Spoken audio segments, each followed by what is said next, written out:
प्रार्थना करेंगे। प्यार प्रभु परमेश्वर, आपको धन्यवाद देते हैं आपका महान प्रेम के लिए, दया के लिए, अनुग्रह के लिए। आज के दिन में आपने अनुग्रह दिखाया प्रभु के दिन में आपने हम सबको प्रभु अपने अपने जगहों में प्रभु आपको स्तुति आराधना महिमा करने के लिए आपने हमें इकट्ठा किया। आपको धन्यवाद देते। महान परमेश्वर है, राजाओं का राजा है, प्रभुओं का प्रभु है, सृष्टि करता है, अद्भुत प्रेमी पिता है। आपको धन्यवाद देते पिताजी, आपने हमें प्रेम किया, अपना इकलौता पुत्र प्रभु यीशु मसीह को हमारे लिए इस दुनिया में भेज दिया। आपको हृदय से धन्यवाद देते आपका अद्भुत प्रेम के लिए। प्रभु आपका महान प्रेम उस क्रूस पर हमारे लिए दिखाया, जो अपना लहू को बहाया, अपना जीवन को बलिदान किया, उस पवित्र लहू से हमें धोकर शुद्ध किया, पवित्र किया, आपकी प्रजा आपकी संतान में बनाया। आपको हृदय से धन्यवाद देते। किसी भी विषय में योग्य नहीं है, केवल आपकी दया अनुग्रह से हम जीवित है, आपके चरणों में आ सका। आपकी महान अनुग्रह के लिए, आपकी महान दया के लिए, आपकी महान करुणा के लिए आपको धन्यवाद है। प्रभु कितने लोग प्रभु आज के दिन जीवित नहीं है, प्रभु इस दुनिया को छोड़ दिया। प्रभु केवल आपकी दया अनुग्रह हम जीवित है। आपकी स्तुति आराधना करने के लिए आपने हमें प्रभु आपकी उपस्थिति में इकट्ठा किया। धन्यवाद देते। हर एक प्रकार के अंधकार शक्तियों को, शैतान शक्तियों को प्रभु यीशु मसीह का पवित्र नाम से बंद कर देते। प्रभु आज तक आपने अनुग्रह दिखाया, हमारा जीवन में किया वो महान कार्यों के लिए, अद्भुत कामों के लिए, भलाई कामों के लिए आपको धन्यवाद है। इस जीवन में चलने के लिए आपने हमें अपने प्रभु पवित्र आत्मा को हमें दिया, आपका पवित्र वचनों को मैं दिया, आपके संतों को मैं दिया, आपके दासों को दिया, आपके बड़ों को दिया। आपको हृदय से धन्यवाद देते।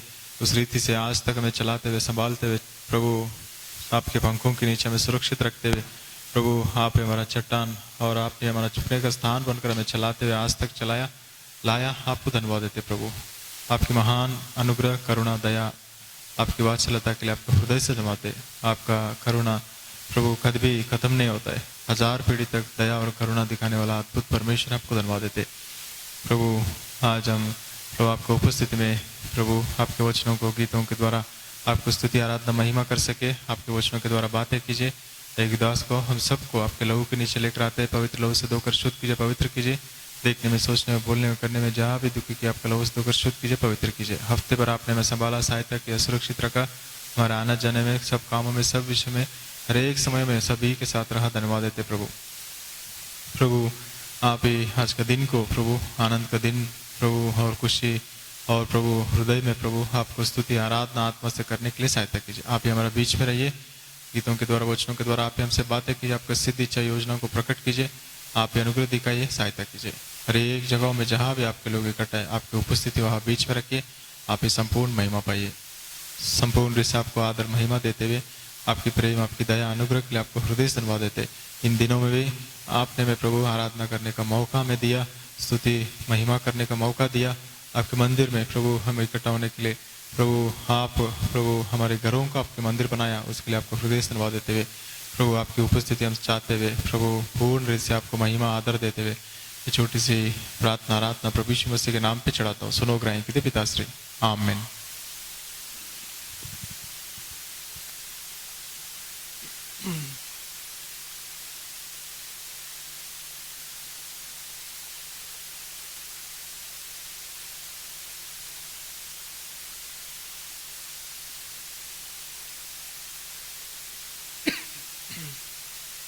गीत संख्या 119 गाएंगे। हृदय का राजा, जय यीशु नाम, शांति कुमार मैं करूं प्रणाम।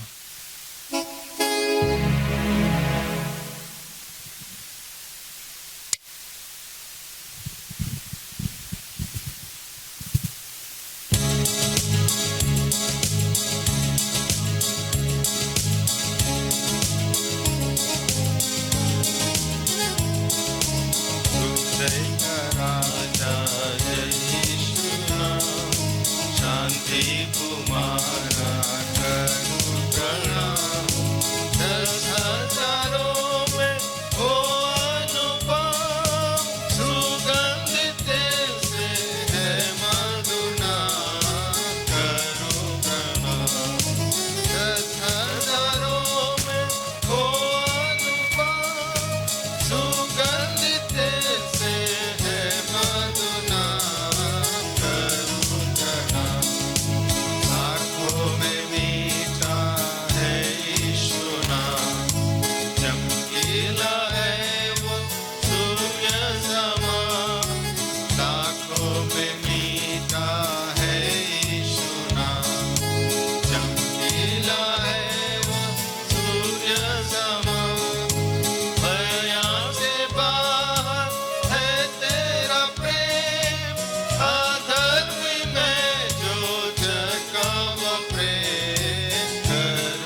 परमेश्वर का वचनों में से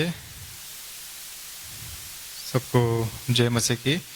परमेश्वर का वचनों में से आज के लिए हम प्रभु का वचनों में से आराधना के लिए प्रभु ने दिया हुआ भागों को हम पढ़ के हम प्रभु ने दिया हुआ विचारों को हम मनन करेंगे। ध्यान करके हम प्रभु को स्तुति आराधना करने के लिए प्रभु में सहायता करें।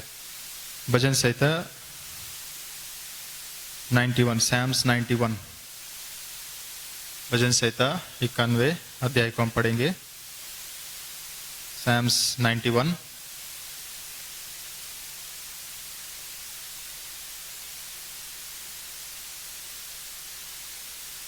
पहला वचन हम पढ़ेंगे।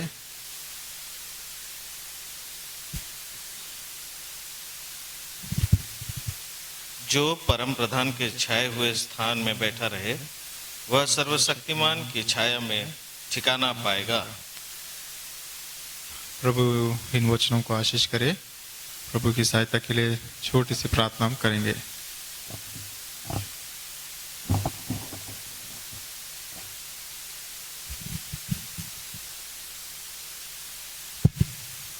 प्यार प्रभु परमेश्वर, आपको धन्यवाद देते, आपका महान प्रेम के लिए, दया के लिए।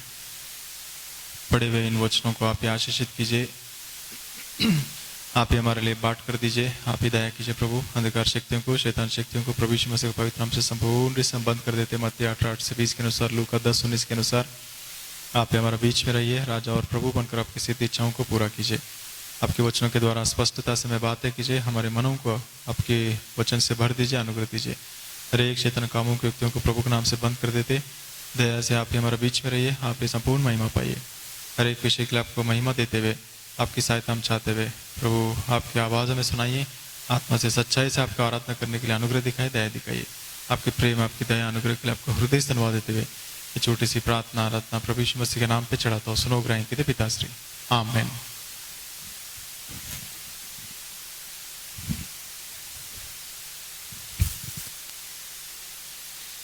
परमेश्वर का वचनों में हमने पढ़ा है कि जो परम प्रधान के छाए हुए स्थान में बैठा रहे वह सर्वशक्तिमान की छाया में ठिकाना पाएगा। परमेश्वर का जो योजना, जो उद्देश्य आज के लिए प्रभु ने दिया हुआ विचारों में से पहला विचार ये कि ये भजन संहिता जो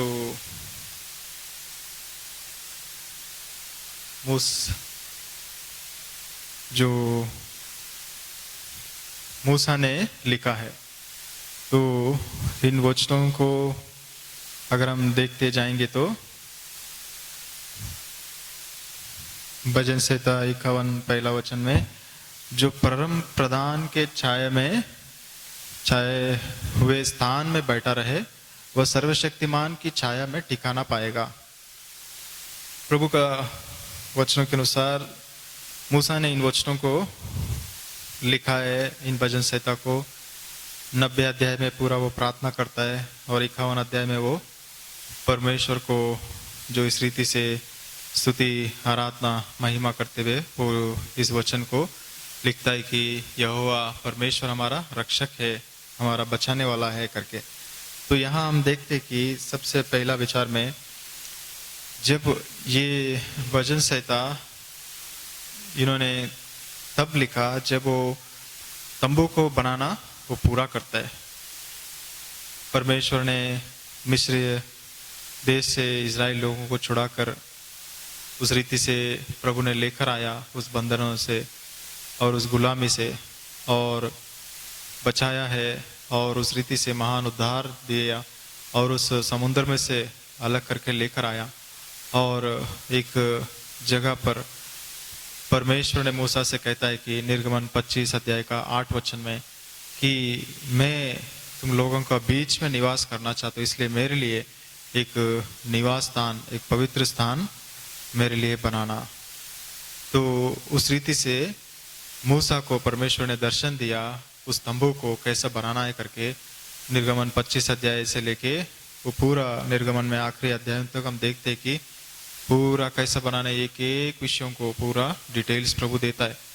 तो उस रीति से उन्होंने बनाया है और बनाने के बाद वो परमेश्वर को उस रीति से समर्पण करके उस रीति से जो प्रतिष्ठा करने के बाद वह देखते कि परमेश्वर का महिमा उस मंदिर में भरा है करके निर्गमन आखिरी अध्याय में 40 अध्याय में हम पढ़ते हैं।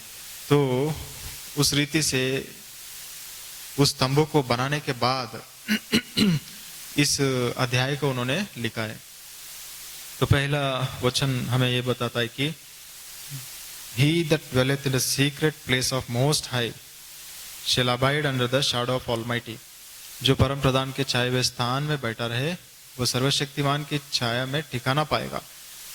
ये पहला वचन को जो उसमें पहला भाग को हम देखेंगे तो जो सीक्रेट प्लेसेस में जो रहता है, जो परम प्रधान द मोस्ट हाई, तो सबसे ऊंचे वाला महान परमेश्वर का जो उस छाए हुए स्थान में जो रहता है वही व्यक्ति उस सर्वशक्तिमान की छाया में ठिकाना पाएगा करके लिखा है। तो इस बात को अगर हम देखेंगे तो गौर से, वो अंधकार में रहने वाला परमेश्वर है, अंधकार से वो आवाज देता है और वो गुप्त स्थानों में रहता है। पहला तिमोथी 6 अध्याय का जो आखिरी वचनों में लिखा है कि वो कोई भी पहुंच नहीं सकते ऐसे स्थानों में वो रहता है करके तिमोथी को पौलुस लिखता है। पहला तिमोथी 6 अध्याय का 16 वचन में केवल वही रहता है, ऐसा बहुत ही जो पहुंच नहीं सकते ऐसे स्थानों में वो उस तेजस्वी जो स्थान में वो रहता है करके वो लिखा है। ऐसा जगह पर जो रहता है वही ठिकाना पाएगा सर्वशक्तिमान की छाया पे करके। अगर यहाँ हम देख सकते हैं कि उन्हें कोई देख नहीं सकता है और वो शाश्वत प्रभाव उनको है करके। तो हम देखते जाएंगे तो उस परम प्रधान के छाया में रहना और उस सीक्रेट स्थानों में, गुप्त स्थानों में रहने का वो इंग्लिश में स्पष्टता से लिखा है कि सीक्रेट प्लेस में जो ड्वेलिंग करता है, जो निवास करता है। तो कौन रह सकता है ऐसे इस जगहों पर? हम देखते हैं प्रभु का वचनों में कि वो तंबू जो बनाया है, उस तंबू को अगर हम देखेंगे तो उसमें कोई प्रवेश भी नहीं करना है। बहुत अजीब बात है। तंबू को बनाने के बाद उस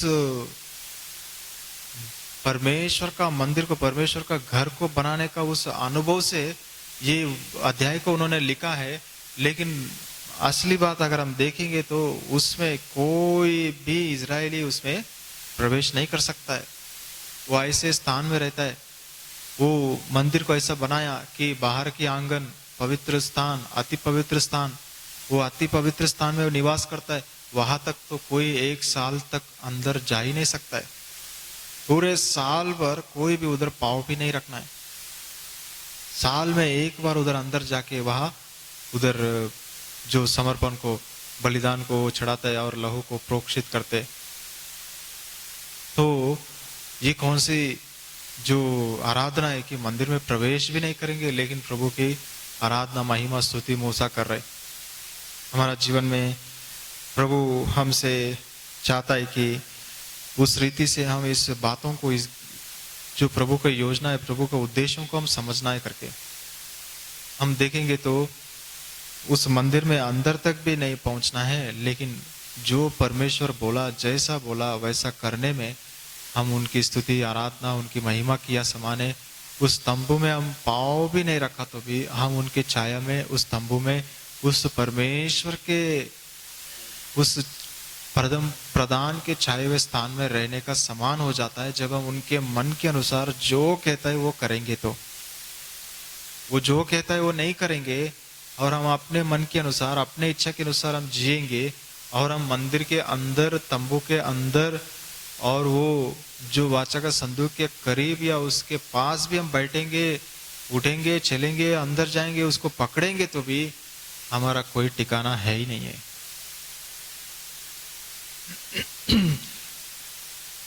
कोई छाया प्रभु हमें नहीं देते परमेश्वर। जो वहां रहना सीखेगा उसी को वो छाया वो देता है। प्रभु का वचन के अनुसार अगर हम देखेंगे तो उस जो परमेश्वर का जो वचनों के अनुसार परमेश्वर का मंदिर में आने से ही आराधना या परमेश्वर के मंदिर में जाके बैठने से ही आराधना करके हमें बहुत एक इमोशनल फीलिंग हमारे जीवन में आता है और इमोशनल दुख भी होता है कि प्रभु का घर में मैं कब जाऊं। बहुत अच्छी बात है, सच्ची बात है, लेकिन परमेश्वर इन दिनों में प्रभु इन सच्चाइयों को हमारे सामने ला रहा है। जब मैं कल रात को जब इस विषय को ध्यान कर रहा था तो मुझे भी होश उड़ गया जैसा हो गया कि ये कैसी बात है। उतने दिन या महीने कुछ साल लग गया उस मंदिर को बनाने के लिए, वो भी कुछ भी उसमें परमानेंट नहीं है, सब टेम्पररी है। उसमें कोई इसमें ऊपर से छत जैसा कुछ बनाया नहीं, सीमेंट या कुछ ये नहीं किया, सब पर्दे से बनाया गया और उसको सब रस्सियों से टेम्पररी सब बांध दिया, जोड़ दिया, जैसा सब ऐसा बना दिया। लेकिन और उस मंदिर में कोई प्रवेश भी नहीं करना है। और वो बोलता है वहां जो छाया परम प्रधान के छाए हुए स्थान में जो रहता है वही ठिकाना पाता है। तो हम कहा, हम बाहर बाहर रह के कैसा हम प्रभु के छाया पे ठिकाना पाएंगे। उस बात को जब हम ध्यान से देखेंगे तो परमेश्वर के वचन में हम देखते कि जो परमेश्वर को सबसे उत्तम सबसे पसंद क्या है हमारा जीवन में, हम देखते कि पहला शमूएल का 15 अध्याय, पहला शमूएल 15 अध्याय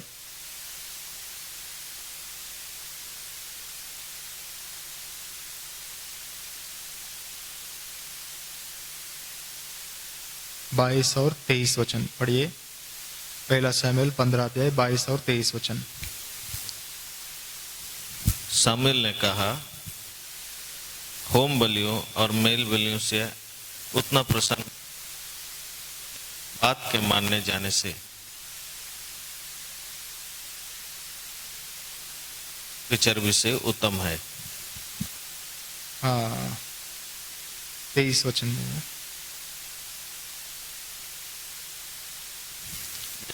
हेलो, देख, बलवा करना और भावी कहलाने वालों से पूछना एक ही समान पाप है, और हट करना मृत और बंदी और गुरु देवताओं की पूजा के तुल्य है। तूने जो यहोवा की बात को तुच्छ जाना, इसलिए उसने तुझे राजा होने के लिए तुच्छ जाना है। परमेश्वर को वचन में हम यह देखते हैं कि जो परमेश्वर कहता है उस आज्ञा को पालन करना, यहोवा खुश होने लायक जो बलिदान चढ़ाने से वो खुश होता है क्या? नहीं होता है। आज्ञा पालन करना, परमेश्वर जो कहता है वो सुनने से बहुत ही खुश होता है। दूसरा हम देखते हैं, सोच विचार करो, बलि चढ़ाने से अच्छा आज्ञा मानना और जो उस मेढ़ों के जो चर्बी समर्पण बलिदान करने से अच्छा बात सुनना सबसे श्रेष्ठ है। ये प्रभु चाहता है हमसे। इसलिए हमारा जीवन में हम अपने आप को समर्पण करना है कि मैं आज्ञा पालन कर रहे तो परमेश्वर खुश होता है। और ये जो बाकी सब करने से, भेड़ बकरी चढ़ाने से, चर्बी चढ़ाने से, बलिदान करने से, इन सब से बढ़कर वो श्रेष्ठ चीज है जो परमेश्वर उससे खुश होता है, आनंदित होता है करके हम देखते हैं। और उसी रीति से मीका का किताब 6 अध्याय, मीका का किताब 6 अध्याय में हम और एक विचार हम पढ़ सकते हैं कि उसमें परमेश्वर क्या कहता है।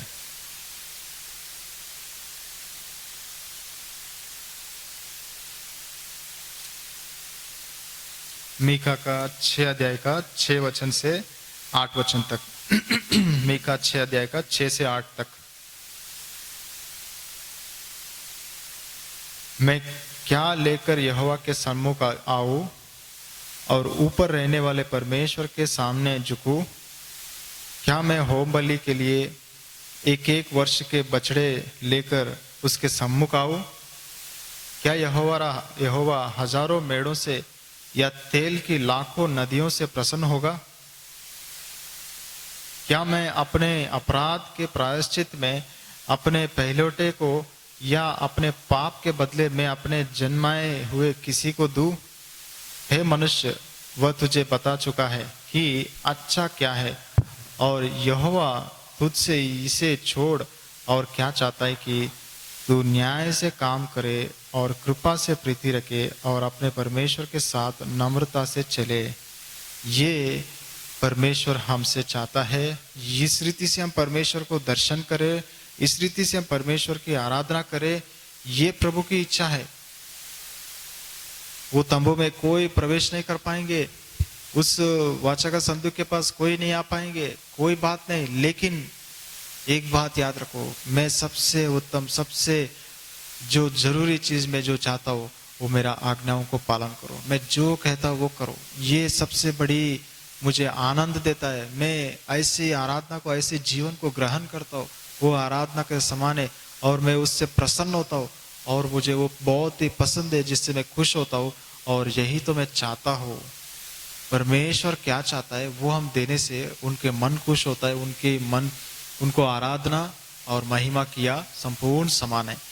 तो हमारा जीवन में हम अपने आप को जांचना है कि हम उस रीति से परमेश्वर को महिमा कर रहे हैं क्या। हमारा परमेश्वर को अगर हम देखेंगे तो वो महान परमेश्वर है, अद्वितीय परमेश्वर है, ऊंचे स्थानों में रहने वाला परमेश्वर है। लेकिन हम देखते कि उस जो शैतान को प्रभु ने जब देखा, उसका जीवन कैसा दिखाई पड़ा कि जिस दिन उसके अंदर एक घमंड आया कि उस रीति से परमेश्वर के छाए हुए निवास स्थान पर रहने के लिए उन्होंने मन नहीं लगाया, लेकिन परमेश्वर के समान अपने आप को, जो उस परम प्रधान के समान अपने आप को बनाने का कोशिश किया, तब परमेश्वर ने अपने छाया से हटा दिया। हम पढ़ेंगे यशायाह 14 अध्याय का 12 से 17। यशायाह का किताब 14 अध्याय का 12 से 17। हे भोर के चमकने वाले तारे, तू कैसे आकाश से गिर पड़ा है। तू जो जाति जाति को हरा देता था, तू अब कैसे काट कर भूमि पर गिराया गया है। तू मन में कहता तो था, मैं स्वर्ग पर चढ़ूंगा, मैं अपने सिंहासन को ईश्वर के तारागण से अधिक ऊंचा करूंगा और उत्तर दिशा की छोर पर सभा के पर्वत पर विराजूंगा। मैं मेघों से भी ऊंचे ऊंचे स्थानों के ऊपर चढ़ूंगा, मैं परम प्रधान के तुल्य हो जाऊंगा। परम प्रधान के तुल्य हो जाऊंगा, ऊंचे ऊंचे स्थानों के ऊपर चढ़ूंगा, परंतु तू अधोलोक में उस गड्ढे की तह तक उतारा जाएगा। कितना भयंकर बात है कि परमेश्वर के जो बराबरी करने के लिए कोशिश किया, अपने आप को ऊंचे ऊंचे स्थानों में चढ़ाने के लिए कोशिश किया, परम प्रधान के तुल्य हो जाऊंगा करके सोचा है। उस परमेश्वर के सिंहासन के बराबर अपने आप को सिंहासन डालने के लिए सोचा। कितना भयंकर बात है। उस रीति से परमेश्वर के उस सीक्रेट ड्वेलिंग प्लेस में वो प्रधान दूत थे, एचकेल में लिखा है वो किरूब थे, तो बहुत ही हाई कैटेगरी का था, लेकिन वो अपने आप को घमंड करने के द्वारा उस परम प्रधान के छाए हुए स्थानों पर रहने का मौका खो दिया और परमेश्वर ने अपने छाया के नीचे उन्हें नहीं रखा, उस पृथ्वी पर फेंक दिया। कितना भयंकर बात है। परमेश्वर के उपस्थिति में नम्र होकर, दीन होकर, उनकी आज्ञाकारी बनकर, उनके इच्छाओं के अनुसार, उनके मन के अनुसार रहना सबसे उत्तम है। और वही हमारे सबसे बढ़कर, हमारे बलिदानों से बढ़कर हमारी परमेश्वर की आराधना वही है। उनके इच्छाओं के अनुसार, उनके आज्ञाओं के अनुसार, उनके मन को तृप्त करना, वो जो कहता है वो करना, यही सबसे बड़ी आराधना है। उन दिनों में इजराइल लोग मंदिर तक भी पहुंचा नहीं, लेकिन हम देखते इधर कि इस रीति से वो छाया को वो पा नहीं पाया और परमेश्वर से उस क्रोध का पात्र बन गया और उनको नीचे गिराया गया और भयंकर रीति से उन्हें परमेश्वर ने नीचे गिरा दिया। तो हमारा जीवन में हम देखते कि शैतान को परमेश्वर ने स्वर्ग में रहने नहीं दिया, नीचे फेंक दिया। और आदम हवा को जब बनाया, उन्हें भी उन्होंने एक परम प्रधान की छाया हुआ जगह सब कुछ बताया कि इस बगीचे में घूमो, काम करो, सब कुछ करो, लेकिन एक चीज याद रखो, वो एक चीज मत करना। परमेश्वर ने बोला था, लेकिन वो लोग ने उस एक चीज को ना करते हुए नहीं रह पाया। शैतान का प्रलोभन में आकर उसके जो सोच विचार में गिर के परमेश्वर के विरोध में पाप किया, और परमेश्वर के जो परम प्रधान के छाए हुए स्थानों से वो हट गया। परमेश्वर की छाया उन पर से हट गया। लेकिन परमेश्वर हमारा दयालु परमेश्वर है, उन पर अनुग्रह दिखाया, दया दिखाया। कितना अद्भुत संगति था। एक समय में परमेश्वर स्वर्ग से नीचे आके उस आदम हवा से ठंडे के समय में बातें करते थे। कितना अद्भुत महान संगति है वो। परमेश्वर जो किसी के करीब नहीं आता है, कोई उसके करीब जा नहीं सकते, ना देख सकते, ना उनसे ना करीब ही जा सकते, नहीं तो कौन बात कर सकते उनसे। ऐसा परमेश्वर अब जो आदम और हवा से बात करने के लिए वो ठंडे के समय में बगीचे में आके वो बात करते थे। जब से वो पाप किया, परमेश्वर उनसे भयंकर रीति से, उस रीति से उनसे बातें करना छोड़ दिया। परमेश्वर की महिमा को खो दिया मनुष्य ने। जिस दिन तुम वो फल खाएगा तुम मरेगा निश्चय बोला, और वो आत्मिक मृत्यु को उनके जीवन में लेकर आया। परमेश्वर की दया, परमेश्वर का अनुग्रह फिर भी काफी है, फिर भी बहुत है, फिर भी समझ के बाहर है कि उन्होंने उस शैतान को ना उन्होंने अभी तक मारा, ना उस आदम हवा को अभी तक मारा, किसी को भी नहीं मारा। कितना अद्भुत दया है, कितना अद्भुत करुणा है, कितना अद्भुत जो प्रभु की योजना है कि वो अभी तक हम पर दया दिखा रहे कि हमें जीवित रखा है। ये परमेश्वर की योजना है, ये अद्भुत योजना है। हमारी पापों की वजह से हमें उठा के नरक में नहीं डाला, लेकिन हमें जीवित रखा है। ये बहुत बड़ी अनुग्रह है प्रभु का। हमारा जीवन में हम अपने आप को जांचना है कि मैं परमेश्वर को नम्र होकर, दीन होकर, आज्ञाकारी बनकर आराधना कर रहा हूं क्या। तो हम परमेश्वर का, प्रभु हमें एक बहुत बड़ी ढाढ़स दे रहे और हमें बहुत बड़ा तसल्ली हमारे मनों में दे रहे कि मेरे इस्राएल लोग कोई मंदिर में प्रवेश तक नहीं किया, लेकिन जो मैं कहता है वो किया, तो मैं उनकी आराधना से मैं तृप्त हुआ था, मैं आनंद हुआ था। तो हमारा जीवन से भी अपने अपने घरों में हम प्रभु की आराधना कर रहे, तो प्रभु बोल रहे मैं उससे बहुत ही तृप्त होता हूँ। जब मेरा मन के अनुसार जो परिस्थितियों को मैं लाया, उन परिस्थितियों में he that dwelleth in the secret place of the most high, मतलब dwelleth करके शब्द का मीनिंग क्या है करके जब देखने से उसमें लिखा था कि जो भी परिस्थितियों में आपको जहां रखने के लिए दिया उस स्थान में रहना। कैसे भी परिस्थितियों को आपको दिया और उस स्थान में प्रभु आपको रखा, तो हम उस स्थान में रहना, ये ड्वेलेथ मीनिंग आता है करके लिखा है। मतलब कुछ तो परिस्थितियां है और उन परिस्थितियों में वही रह के परमेश्वर की उस परम प्रधान की छाया वही है, और वहां रहकर हम प्रभु की स्तुति आराधना करना है। तो उससे परमेश्वर खुश होता है, आराधना स्वीकार करता है, वो आनंद होता है। ये नहीं है कि हम प्रभु के लिए ये करे वो करे, अपने मन में जो सोच कर जो करते हैं, हम ये करना चाहते हैं वो करना चाहते हैं, मैं वो करता हूँ मैं ये करता हूँ, इससे परमेश्वर खुश नहीं होता है। वो हमें जैसे परिस्थितियों में, जैसे परेशानियों में, जैसे तकलीफों में, जैसा भी परिस्थितियों में हमें रखता है, वहां रह के हम स्तुति करना, उससे वो तृप्त होता है। हमारा जीवन में हमें प्रभु जहां भी रखा, हम उधर तृप्त होकर प्रभु को आराधना कर रहे। क्या आदम हवा को जिस बगीचे में जिस पेड़ का फल मत खाना बोला, वो उस स्थान तक पहुंच गया, और शैतान के द्वारा वो प्रलोभन होकर वो परमेश्वर के छाया से, वो उनके सीक्रेट प्लेस से, वो ड्वेलिंग प्लेस से हट गया। जो काम दिया उससे हट गया, जो मत करो बोला वो काम किया। हम देखते शैतान जिस तरीके से घमंड करके उस रीति से किया है, दो व्यक्तियों को हम देखते हैं कि कैसा अपना जीवन में वो लोग ऐसा अद्भुत जो मंदिर में जाके बचेंगे सोचा, लेकिन क्या हुआ हम देखते। योआब का जीवन को हम देखते, दाऊद का जो सेनाधिपति है, जो बहुत बड़ा जो माइटी मैन है, उस शक्तिमान है और सेनाधिपतियों में ऐसा व्यक्ति अपना जीवन में अगर हम देखेंगे तो योआब का जीवन में परमेश्वर ने उन्हें ऐसा स्थान दिया, तो उस स्थान में रह के परमेश्वर की इच्छा के अनुसार राजा के आज्ञाकारी बनकर राजा का हर एक बात को मानते हुए उस रीति से वो जीना था। लेकिन वो क्या करता है, राजा को बहुत ही विरोध करता है बहुत विषयों में। पहला बार हम देखते कि जब अब्नेर को उन्होंने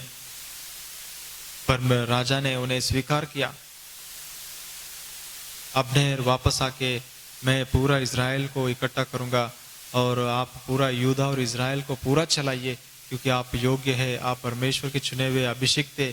सौल तो मर गया अभी करके जब वो आया, समझौता करके शांति बनाकर जब जा रहा था, वो दाऊद के पास आके उस रीति से वो बहुत ही गुस्सा करता है। दाऊद के पास आके वो क्या बोलता है कि अब्नेर किधर है, उसको क्यों छोड़ दिया तुम करके प्रश्न करता है।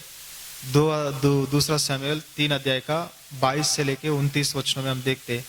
दूसरा शमूएल 3 अध्याय का 22 वचन।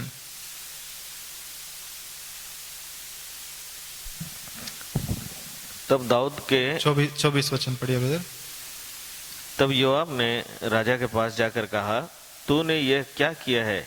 अब्नेर जो तेरे पास आया था, तो क्या कारण है कि तूने उसको जाने दिया और वो चला गया है? 25 वचन। तू नूर के पुत्र अब्नेर को जानता होगा कि वह तुझे धोखा देने और तेरे आने जाने और सारे काम का भेद लेने आया था। कितना भयंकर बात है। योआब ने राजा के पास जाके कैसा पूछता है वो प्रश्न, तूने ये क्या किया है?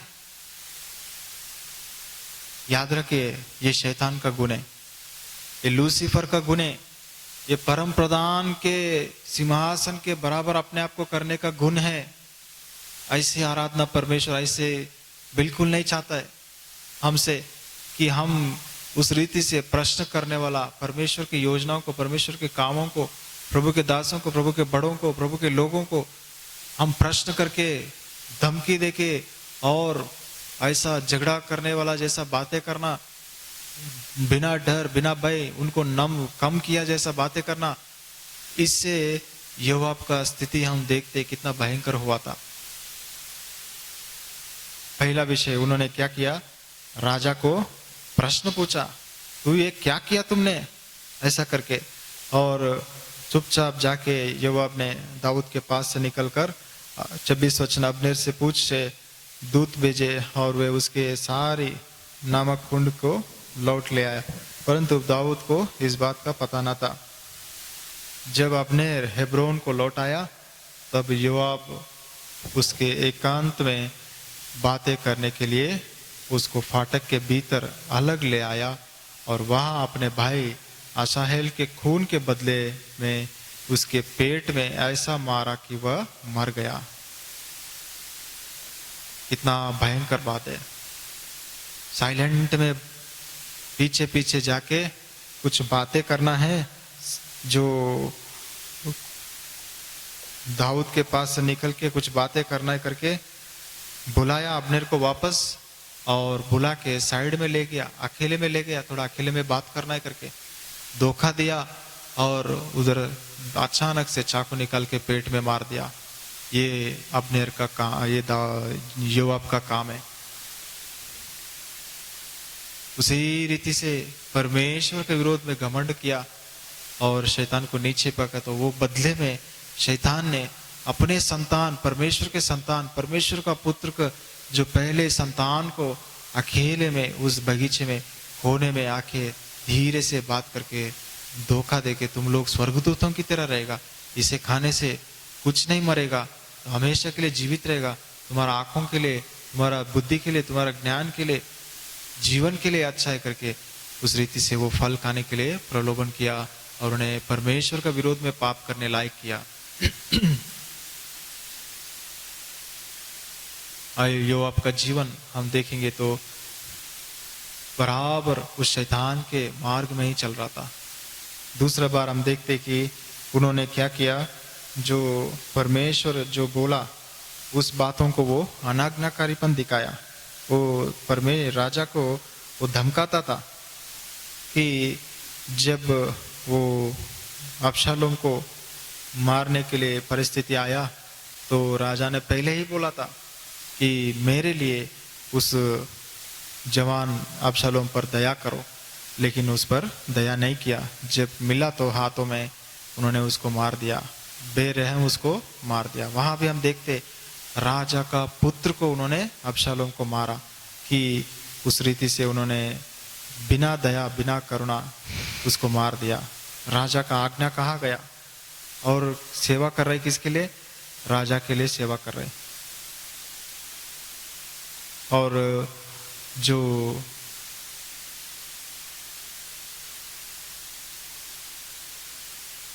हम देखते 18 अध्याय, दूसरा शमूएल 18 अध्याय में कि योआब ने अबशालोम को वो मार देता है। 11 वचन पढ़िए, 13 वचन। यदि मैं धोखा देकर उसका प्राण लेता तो तू आप मेरा विरोधी हो जाता, क्योंकि राजा से कोई बात छिपी नहीं रहती। 15 वचन पढ़िए, 18 का 15। तब योआब के 10 हथियार ढोने वाले जवानों ने अबशालोम को घेर के ऐसा मारा कि वो मर गया। 14 वचन में भी बीच में योआब ने पढ़िए। योआब ने कहा, मैं तेरे संग यूं ही ठहरा नहीं रह सकता, इसलिए उसने 3 लकड़ी के तीर हाथ में लेकर अबशालोम के हृदय में, जो बांज के वृक्ष में जीवित लटका था, छेद डाला। जीवन को उन्होंने मार दिया। हमेशा के लिए जीवित रहने के लिए आदम हवा को बनाया, लेकिन जिस दिन तुम पाप करेगा उसी दिन तुम मरेगा। पाप का मजदूरी मृत्यु है। जिस दिन तुम ये फल खाएगा मरेगा। तो उस फल को खिलाने के लिए शैतान पीछे पड़ा, आदम हवा को फल को खिला दिया और मृत्यु को उनके ऊपर लेकर आया। कितना भयंकर बात है। योआब की नहीं हमारा जीवन है क्या कि हम परमेश्वर का जो विरोध कर रहे, परमेश्वर को प्रश्न कर रहे, परमेश्वर ने दिया हुआ आज्ञाओं का इससे टुकरा कर हम परमेश्वर के संतान को मार रहे, और हम सोच रहे परमेश्वर के लिए मैं काम कर रहा हूँ, परमेश्वर के लिए सेवा कर रहा हूँ, परमेश्वर के लिए मैं आराधना कर रहा हूँ। अपने भाइयों को मारकर, अपने दासों की आज्ञाओं को, अपने जो प्रभु के दासों के बातों को हम तुच्छ मानकर, प्रभु के बड़ों को तुच्छ मानकर, प्रभु के लोगों को मार डालने का हम करते हुए प्रभु को आराधना कर रहे करके हम सोच रहे प्रभु ऐसे आराधना स्वीकार करेगा क्या?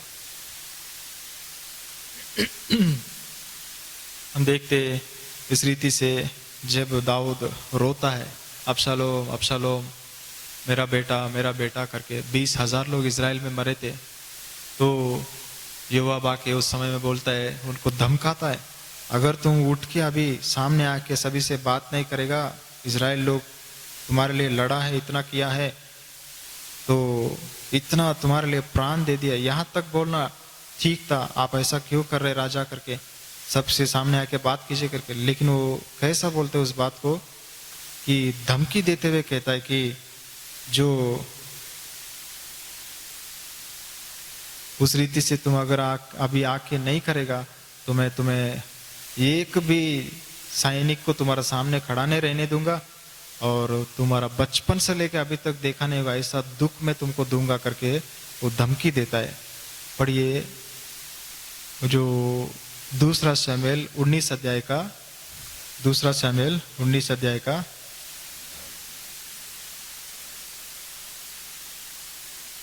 7 वचन पढ़िए। इसलिए अब उठकर बाहर जा और अपने कर्मचारियों को शांति दे, नहीं तो मैं यहोवा की शपथ खाकर कहता हूँ कि यदि तू बाहर ना जाएगा तो आज रात को एक मनुष्य भी तेरे संग ना रहेगा, और तेरे बचपन से लेकर अब तक जितनी विपत्तियां तुझ पर पड़ी है उन सब से यह विपत्ति बड़ी होगी। कितना भयंकर बात है। बचपन से तुम देखा नहीं होगा ऐसा दुख दूंगा, ऐसा विपत्तियां दूंगा मैं, और तुम पर पीड़ा है, पढ़ा है कि विपत्ति बड़ी होगी, अभी तक का जितने भी आया उससे भी बड़ी दुख और वेदना मैं दूंगा तुमको। ये होता है क्या? एक सेनाधिपति जो राजा के नीचे रहने वाला का ये स्वभाव। जितना हो सके उतना राजा से विनती करो, रिक्वेस्ट करो, बोलो, लेकिन धमकी देता है कि तुमको ऐसा रुलाऊंगा, ऐसा मारूंगा। ये स्वभाव अगर हमारे अंदर है तो हम भी परम प्रधान के छाये में रहने वाला स्वभाव नहीं है हमारा। परम प्रधान के तुल्य हम अपने आप को बना रहे कि मैं सब कुछ कर सकता हूँ, मैं उनके बराबर हूँ, क्योंकि मुझे भी लोग इज्जत करते, मेरा बात सुनते, और मैं उनसे भी बढ़कर अपने आप को कर सकता हूँ। दाऊद को बोलता है तुम्हारा सिंहासन हटाऊंगा, तुम्हारा पीछे लोगों को हटाऊंगा। और एक बार वो बोलता है कि एक शहर को जीतने के बाद बोलता है जल्दी आके तुम्हारा नाम रख लो, नहीं तो मैं मेरा नाम रख लूंगा इस शहर को। कितना भयंकर बात है। मतलब वो बराबरी कर रही, तुम रखो नाम अपना, नहीं तो मैं रख लूंगा मेरा नाम। दाऊद का नगर जैसा कहलाता है, योआब का नगर भी कहलाएगा। और इसके बाद क्या होगा तुम समझ लो कि मैं तुम पर ही चढ़ाई करके मारूंगा और पूरा इजराइल का राजा बनूंगा। यहां तक अय्यूब का जो योआब का सोच विचार था, कितना भयंकर बात है। हमेशा बराबरी, और समय आया तो केवल शारीरिकता दिखाकर वो राजा को दबाने का कोशिश किया। ये लूसीफर का स्वभाव है, शैतान का स्वभाव है। ऐसी आराधना, ऐसा जीवन का जो आराधना प्रभु हमसे नहीं चाहता है। कितने लोगों को और उन्होंने मारा है, अब्नेर को मारा, अमाशा को मारा, दोनों उनके भाई लोग भी मिलकर उन्हें मार दिया। राजा कितने बार दुखी हुआ उनका विषय में, फिर भी हमने पढ़ा पहला शमूएल 15 अध्याय का सबसे उत्तम चीज क्या है कि जो उनकी बात मानते हैं उससे यहोवा परमेश्वर खुश, आनंदित होता है। आनंदित तो हो ही नहीं रहे अय्यूब का जीवन में। कैसी आराधना परमेश्वर स्वीकार कर सकता है? अपने मन की इच्छा के अनुसार सब कुछ करना, ऐसी जो जीवन से, ऐसी सेवा से परमेश्वर आनंदित नहीं रहता है। परमेश्वर जैसा शैतान ने परमेश्वर के बराबर अपने आप को तुल्य करने के लिए परम प्रधान के तुल्य किया, और उनकी छाया से हटकर मैं खुद ही परमेश्वर समान हूं जैसा अपने आप को सिंहासन ऊंचा करने का कोशिश किया। पहाड़ों के ऊपर डालूंगा मेरा सिंहासन को। तो उस रीति से जब किया तो परमेश्वर ने उन्हें निकाल दिया।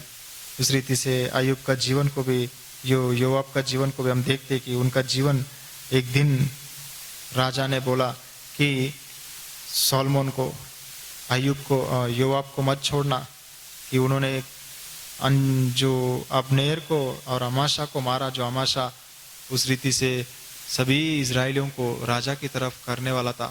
सभी अबशालोम जब राजा बना, अमाशा को वो सेनाधिपति बनाया था, तो वो भी जलन था कि इसने मेरे को नहीं बुलाया अबशालोम ने, इसलिए दाऊद की तरफ ही भागा।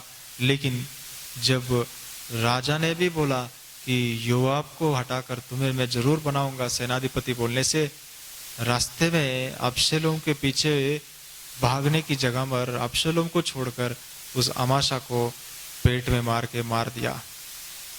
मेल मिलाप करने वालों को मार दिया। राजा का सिंहासन को, राजा को स्थिर रखने के लिए जो कोशिश कर रहा था, उसी को उन्होंने मार दिया। जलन, ईर्ष्या, द्वेष, इस रीति से परमेश्वर की सेवा कर रहे, आराधना कर रहे सोचा, लेकिन ऐसी आराधना परमेश्वर स्वीकार नहीं किया। उनके जब अंतिम हालत अगर हम देखेंगे तो हम देखते कि ये अपने जो परिस्थिति उन्होंने झेलना पड़ा, तो बहुत ही भयंकर रीति से उसका मृत्यु हुआ। पहला राजा 2 अध्याय का 29 से 34 वचनों में हम देखते, पहला राजा 2 अध्याय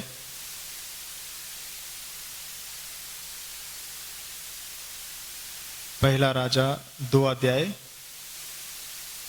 29 से लेके पढ़िए। जब राजा सुलेमान को यह समाचार मिला, योआब यहोवा के तंबू को भाग गया है और वह बदी के पास है, तब सुलेमान ने यहोयादा के पुत्र बनायाह को यह कहकर भेज दिया कि तू जाकर उसे मार डाल। तब बनायाह ने यहोवा के तंबू के पास जाकर उसे कहा, राजा की यह आज्ञा है कि निकल आ। उसने कहा, नहीं, मैं यहीं मर जाऊंगा। तब बनायाह ने लौटकर यह संदेश राजा को दिया, योआब ने मुझे ये उत्तर दिया। राजा ने उससे कहा, उसके कहने के अनुसार उसको मार डाल और उससे मिट्टी दे। ऐसा करके निर्दोष का जो खून योआब ने किया है उसका दोष तू मुझ पर से और मेरे पिता के घराने पर से दूर करेगा, और यहोवा उसके सिर वह खून लौटा देगा, क्योंकि उसने मेरे पिता दाऊद के बिना जाने अपने से अधिक धर्मी और भले दो पुरुषों पर, अर्थात इस्राएल के प्रधान सेनापति नेर के पुत्र अबनेर और यहूदा के प्रधान सेनापति येतेर के पुत्र अमासा पर टूटकर उनको तलवार से मार डाला था। यूँ योआब के सिर पर और उसकी संतान के सिर पर खून सदा तक रहेगा, परंतु दाऊद और उसके वंश और उसके घराने और उसके राज्य पर यहोवा की ओर से शांति सदैव तक रहेगी। तब यहोयादा के पुत्र बनायाह ने जाकर योआब को मार डाला और उसको जंगल में उसी के घर में मिट्टी दी। इस रीति से हम देखते कि योआब को भयंकर रीति से मारा गया। कहाँ मारा गया? किसी को भी परमेश्वर के मंदिर के अंदर कोई व्यक्ति मारा नहीं होगा। उसको, योआब को परमेश्वर के मंदिर के अंदर, तंबू के अंदर मारा गया। ये बातों को मैं ढूंढने से भी नहीं मिला सकता हूँ, लेकिन परमेश्वर हमारा ज्योति के सामने, हमारा सामने लिख रहा है कि इन बातों का हम ध्यान रखना है। ये आराधना नहीं होता है, ऐसी आराधना मैं नहीं चाहता हूँ कि द्वेष करना, ईर्ष्या करना, जलन रखना, मार डालने का कोशिश और राजा का बातों को तुच्छ मानना, राजा को कम देखना, राजा को धमकी देना और राजा को बोलना तुमको हटा दूंगा, आज ही खत्म तुम हो। हमको क्या सोच रहे, मुझे क्या सोच रहे। इतना भयंकर रीति से अनाज्ञाकारीपन से जीकर एक दिन उस तंबू में जाने से भी परमेश्वर उनको कोई छाया नहीं दिया, उन्हें मरने के लिए अनुमति दिया। वचन में लिखा है कि जब परमेश्वर उनके पापों को देखा है, उन पापों की वजह से अपना मुंह को मोड़ लिया। यशायाह 52 का 9 वचन में लिखा है कि उन्होंने अपना मुंह को मोड़ लिया करके। जब ये मनुष्य के पाप उन पर दिखाई पड़ता है, परमेश्वर बहुत ही घृणा होकर उस रीति से अपना मुंह को जब मोड़ लिया कि उस अय्यूब को उधर ही उनको मार दिया गया। प्रभु का वचन के अनुसार हमारा जीवन में हम ध्यान रखना है कि हमारा जीवन कैसा है। संपूर्ण रूप से हम प्रभु का उपस्थिति में अपने आप को दीन और नम्र बनाकर हम रखा है क्या? कैसा हम प्रभु की आराधना कर रहे? घमंड से, ईर्ष्या से, देश से, कपट से हम प्रभु की आराधना करने के लिए आ रहे क्या? और प्रभु का घर में करने से आराधना है, ये हमारे घर में क्या है, ये कौन सी आराधना है? हमें प्रभु का घर में जाना है, ऐसा आराधना सोच रहे को प्रभु बोल रहे अपने मेरा मंदिर में आके, तंबू में आके वेदी को, इंग्लिश में लिखा है वो हॉर्न्स को पकड़ा है, वेदी को जो सिंगों को पकड़ने से भी उनको छोड़ दिया नहीं गया, वही उनको मारा दिया गया, मार डाल दिया। प्रभु भी हमें उसी रीति से छोड़ देता है जब हम अपने मन के अनुसार, अपना इच्छा के अनुसार हम जिएंगे और प्रभु को, परमेश्वर को ऊंचा नहीं करेंगे। उनके परम प्रधान ने दिया हुआ जो छाया, मतलब क्या है, हमारे लिए कौन सा घर दिया, कौन सी जगह पर रखा, कौन सी सेवक को दिया, कौन सी बड़ों को दिया, सबको स्वीकार करना। वो कितने भी कैसा भी हो, सामने दाऊद राजा को उनको दिखाया, वो साउल राजा हत्यारा है, गलत व्यक्ति है, कितने दुख किया, कितने परेशान किया, फिर भी उन्होंने, मैं जो उसको उस छाया पे रखा है, उन परिस्थितियों में रखा है, उन ड्वेलिंग प्लेस में रखा है, ड्वेलिंग प्लेस का मतलब है कैसे भी परिस्थितियां प्रभु देता है, उन परिस्थितियों में वही रहना, उन परिस्थितियों में भी जीवन बिताना दाऊद ने बिताया। जंगल की परिस्थितियों को दिया, भागने की परिस्थितियों को दिया, गलत राजा, जो मूर्ख राजा ऊपर अधिकारी दिया, आज्ञाकारी बनकर रहा, ना कभी प्रश्न किया, ना कभी विरोध किया, ना कभी उल्टा सीधा बात किया, ना कभी बेइज्जती से बात किया, ना कभी योआब की ना धमकी दिया, ना उनको मारा है, ना उनके संतान को हाथ लगाया।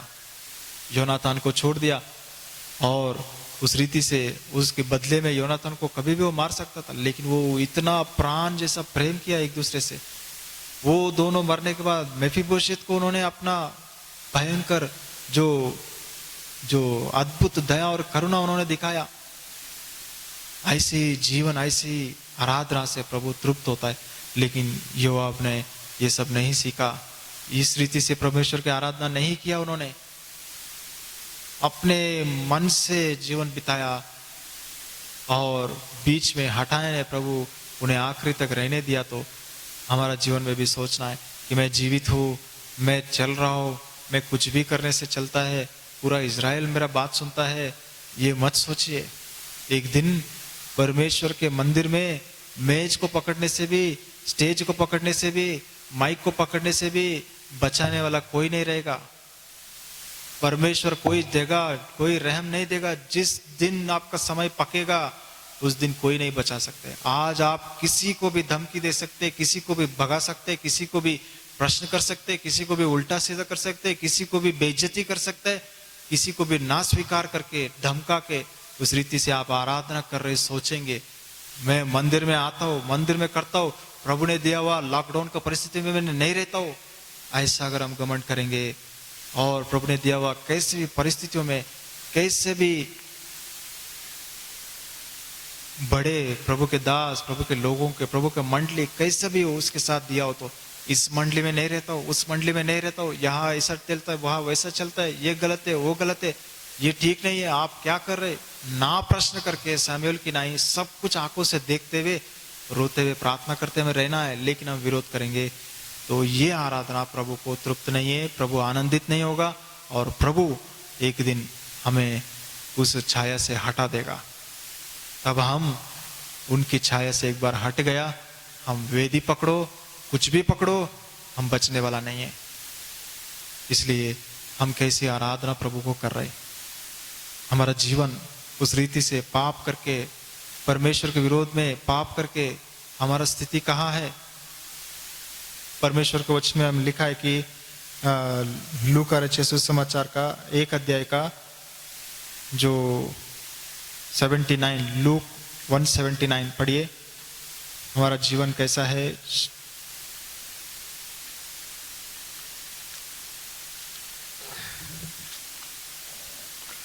कि अंधकार और मृत्यु की छाया में बैठने वालों को ज्योति दे और हमारे पांव को कुशल के मार्ग में सीधे चलाएं।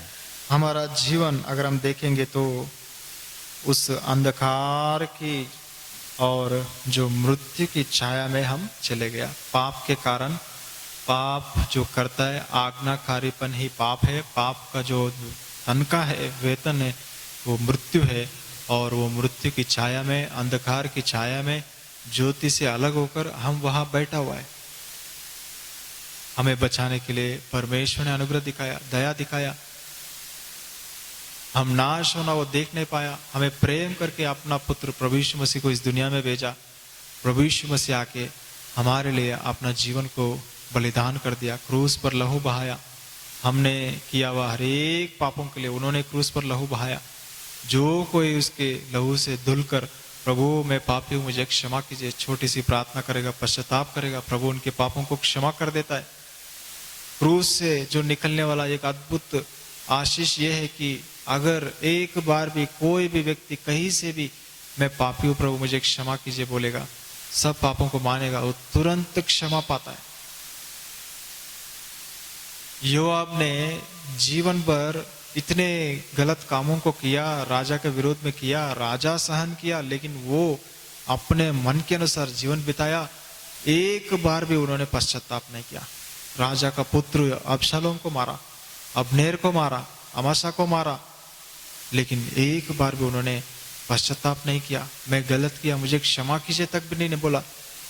जब सॉलोमन मारने के लिए निकला तब भी राजा मुझे क्षमा कीजिए, मेरे पापों को, गलतियों को क्षमा कीजिए नहीं बोला। वो जाके वेदी का सिंगों को पकड़ा। बहुत होशियार है। परमेश्वर के मंदिर में किसी को मारते नहीं है, धर्मशास्त्र को जानता है, सुना है, तो वहां जाके छुपने का कोशिश किया। लेकिन सच्ची बात यह है कि पाप, परमेश्वर के छुपने का स्थान, पाप हमारा अंदर है तो परमेश्वर हमें छुपा नहीं सकता है। नीति वचन 28 का 13 प्रभु बार बार हमारे सामने ला रहा है कि हम अपने पापों को कबूल करेंगे और मानेंगे और छोड़ देंगे तो वो दया और करुणा और क्षमा को प्राप्त होता है। अगर हम छुपाएंगे तो वो क्षमा नहीं मिलेगा। वो पाप को छुपाकर परमेश्वर के मंदिर में जाके उन वेदी का सिंगों को पकड़ रहे कि मैं बच जाऊंगा, बच जाऊंगा, उद्धार दीजिए, उद्धार दीजिए। कहां से उद्धार मिलेगा? इतना बड़ा उस वेदी का मतलब आपको पता है क्या? उस वेदी पर उस रीति से बलिदान किया जाता है। उस मेमना को काटा दिया, उसको उठाकर उसमें पूरा जला दिया जाता है। प्रभु यीशु मसीह वो मेमना है, हमारे लिए इस दुनिया में आया। वो स्वर्ग में रहना बहुत ही आनंद की बात है, खुशी की बात है। परमेश्वर की समानता में आनंद उठाने की जगह पर उन्होंने नम्र होकर, दीन होकर, मनुष्य बनकर, शून्य बनकर इस दुनिया में आके अपने जीवन को बलिदान किया, अपना लहू को बहा दिया। उस पवित्र लहू से हमें धोकर शुद्ध किया, पवित्र किया। जो कोई प्रभु का नाम से प्रार्थना करेगा उनको उद्धार मिलेगा करके एक स्टेटमेंट दे दिया।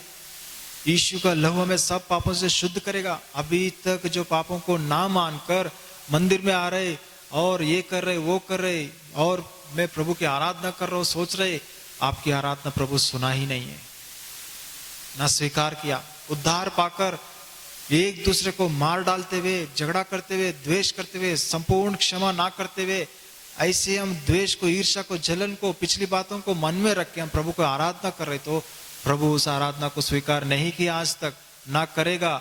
लेकिन हम उस वेदी को पकड़ेंगे, मेज को पकड़ेंगे, मेज को खाएंगे, रोटी में भाग लेंगे, मंदिर में प्रवेश करेंगे, ये सब कुछ काम नहीं आने वाला है, याद रखिए। मंदिर में पांव तक नहीं रखा, बोला ये सभी इजराइल लोग ऊपर से कुछ भी गिर के मरेगा, स्थिर घर नहीं है, कुछ नहीं है, खाली पर्दा जैसा एक घर, सब लोग टेंट में रहने वाले लोग हैं। परमेश्वर खुद भी उनका स्टाइल में अपना टेंट बना लिया कि मेरा भी टेंट जैसे ही बनाओ।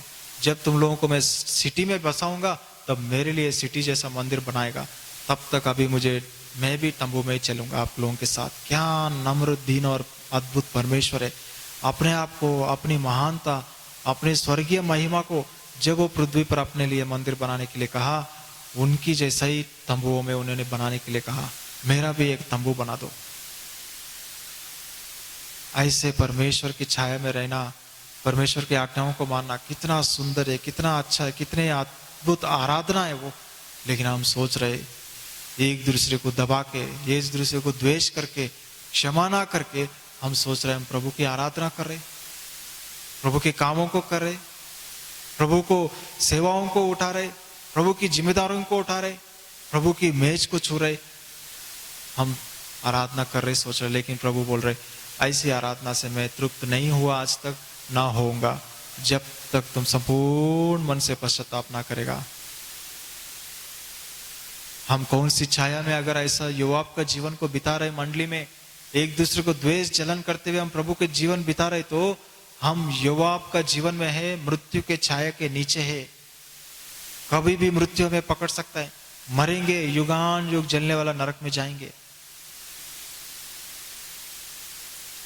कल जेम्स टोर अंकल यूथ मीटिंग में जो बताया उन्होंने वचन में, कितना अद्भुत सोच विचार बताया। प्रेडिक्शन के अनुसार 25 लाख लोग मरना चाहिए अमेरिका में, लेकिन सिर्फ 50,000 तक ही आया, मतलब बहुत ही कम संख्या उस रीति से। ये परमेश्वर की अनुग्रह है, इसको हम समझ नहीं पा रहे। सोच रहे इतना मर रहे, इतना मर गया करके, लेकिन अभी भी जो मरा वो बहुत कम परसेंटेज है। ये परमेश्वर की दया है। शुरू से मैं स्टडी कर रहा था कितने लाख लोग पीड़ित हुआ कोरोना वायरस से, मरा हुआ का संख्या देखने से 5% है, 95% वो तकलीफ में, थोड़ा तकलीफ में, ज्यादा तकलीफ में, ऐसे ही है। लेकिन मरते वाला जो संख्या परसेंटेज देखने से 5% मर रहे, मतलब 100 में 5 लोग मरते जा रहे। अभी हम देखेंगे तो कल रात को 2 लाख पार हो गया मरने वालों की संख्या, 7% मर रहे, मतलब 1-2% और बढ़ गया। मतलब बहुत ही धीरे से उनका क्रोध, वो विलंब से कोप करता है, और अगर वो कोप करने से भी एक ही क्षण तक करता है।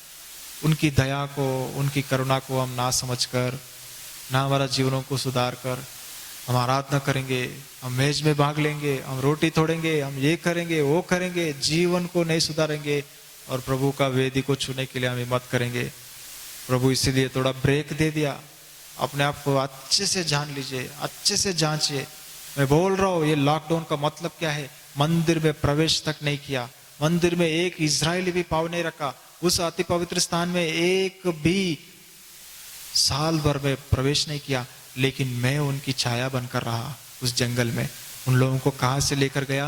भयंकर विषपूरित नाग जो सांप से बीच में से लेकर गया, जंगली जानवरों के बीच में से लेकर गया, और दिन और रात भयंकर परिस्थितियों से लेकर गया। लेकिन हर समय में उनको साथ रहा, बादल की खंबा, अग्नि की खंबा बनकर मेरी आत्मा के अगुवाई को उन्हें दिया। कभी नहीं छोड़ा, कभी नहीं त्यागा। ये परमेश्वर की दया है। इसके लिए हम प्रभु को स्तुति, आराधना, महिमा करना है। कितना अद्भुत प्रेम है। अपना पुत्र प्रभु यीशु मसीह को हमारे लिए भेज दिया। प्रभु यीशु मसीह क्रूस पर लहू बहाया, उस लहू से हमें धोकर शुद्ध किया। वो जो टैबरनेकल, जो तंबू बनाया, उसमें सबसे इंपॉर्टेंट चीज जो रहता है वो वाचा का संदूक है। वो कैसा रहता है? एक टेबल जैसा है, उसके ऊपर ढक्कन है, उसके ऊपर 2 केरूब रहता है ऐसा पंख खोलकर। उसके अंदर जो टेबल जैसा है, उसके अंदर नीचे जो है वो धर्मशास्त्र रहता है, मन्ना रहता है, और उस आहरोन का लकड़ी रहता है।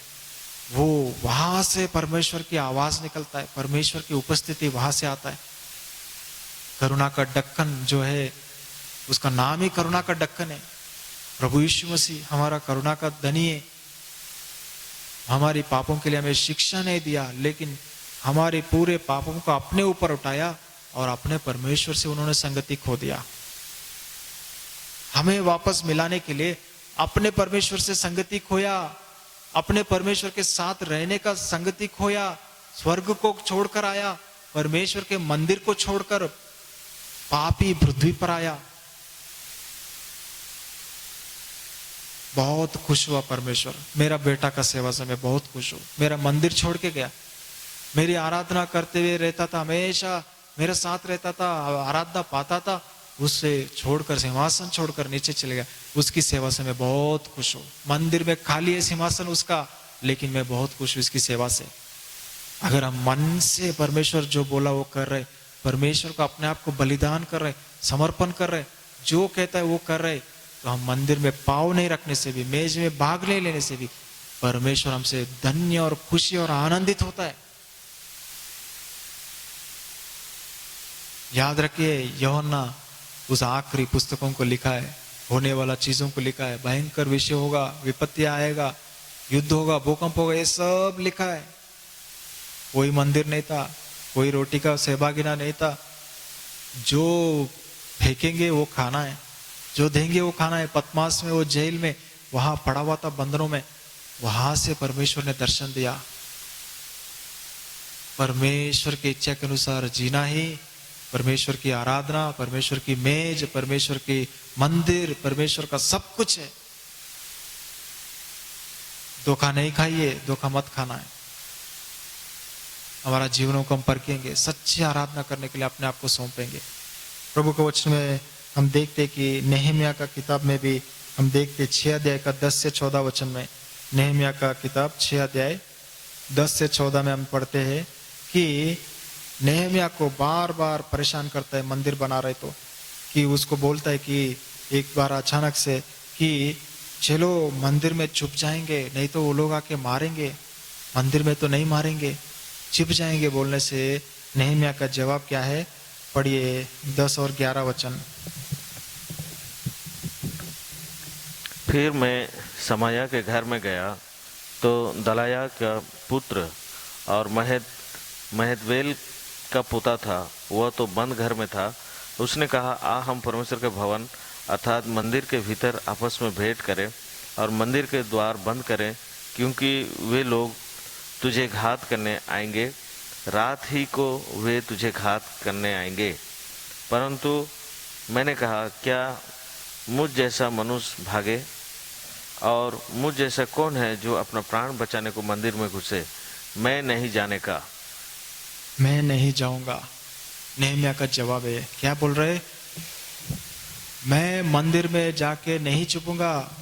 वो मारने को आ रहे तो आने दो, मैं मंदिर में नहीं जाऊंगा। क्योंकि उनका मकसद क्या था कि काम करने वाला, जो कंस्ट्रक्शन काम करने वाला, निर्गमन में और जो लेवी में लिखा है कि वो लोग अंदर प्रवेश नहीं करना चाहिए। गिनती का 18 का 7, दूसरा इतिहास 26 का 16 से 20 में कि उज्जियाह को भी कैसा मारा, वो कोड़ी बनाकर परमेश्वर भगा दिया मंदिर से।